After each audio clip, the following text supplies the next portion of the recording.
Oh, wow, this is crazy.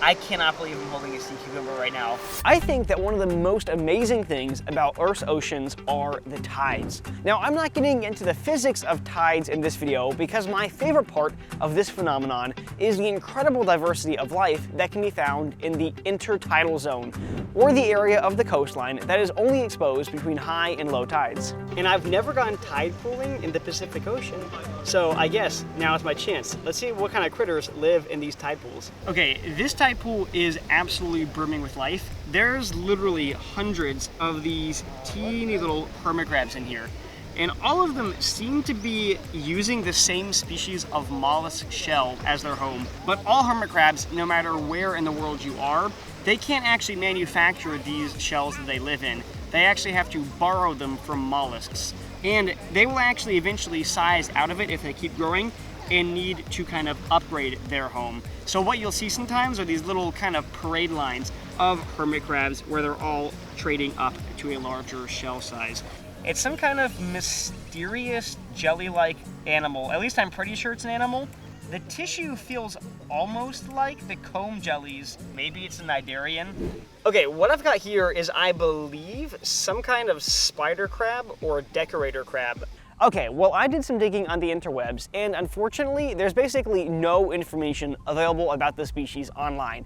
I could find the scientific name, and that's about it. So for now, let's just call this neat little crustacean the pale pea crab, to pay homage to the rough translation of its scientific name. Because I can't really find any biological or ecological information available about this crab, I'm just assuming it's a small detritivore, which means that it primarily consumes decaying plant and animal matter. That might sound disgusting, but it actually makes these crabs ecologically important, basically acting as a natural cleanup crew that keeps these tide pools nice and tidy. Get it? Tidy?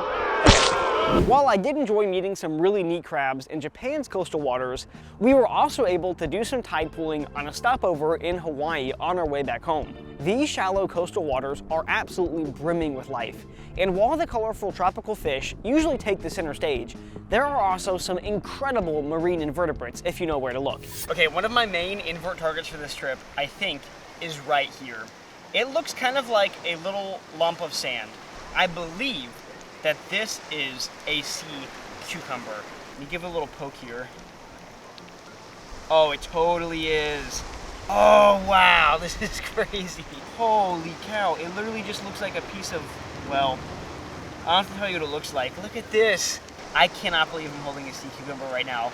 Okay, now sea cucumbers have got to be some of the weirdest animals on the planet. They're called sea cucumbers, of course, because they are about the same shape and size as a cucumber, but these are actually animals, not plants. And they are echinoderms, so they're in the same phylum as species you probably know, like sand dollars and sea stars. But sea cucumbers are considered far, far more basic than those more well-known echinoderms. Sea cucumbers have some pretty wacky adaptations that let them survive in their environment. For one thing, to procreate, they have two options. They can produce gametes to reproduce sexually, or sea cucumbers can actually divide themselves in half to create a new sea cucumber. Isn't that crazy? These organisms are filter feeders that take in sand through their mouth, filter it through their body, and eject it out of their anus. They only have two openings. And in their body, what they're doing is getting out any potential nutrients that sand might have. So plankton, bits of detritus, literally anything of nutritional value, they are going to filter out of that sand. Now, lots of animals like to eat sea cucumbers because they're a great source of protein, but they do have some pretty unique anti-predatory defenses. Many species of sea cucumber will actually eject, whoa, it almost did it. Oh, I heard it make a noise. Many sea cucumbers will actually eject their internal organs out of their rear end in order to scare away predators. But some species have actually evolved a kind of toxic glue that they will eject out of their rear end onto a predator, and that glue will entangle the predator and poison it, which is pretty crazy. But this specific species of sea cucumber is not the kind that has those toxins.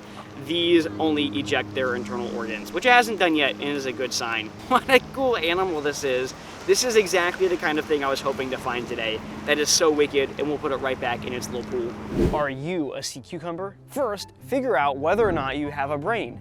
If you do not, you may be a sea cucumber. Second, scare yourself. If you vomit up toxic intestinal material, you might be a sea cucumber. Finally, do you find yourself dividing up into identical genetic clones? If so, you might be a sea cucumber. Here's your sneak peek at the species that will be featured in the next episode of The Wild Report. I'll see you next time, but until then, stay curious and keep adventuring everywhere. This has been Zeno of The Wild Report, signing out.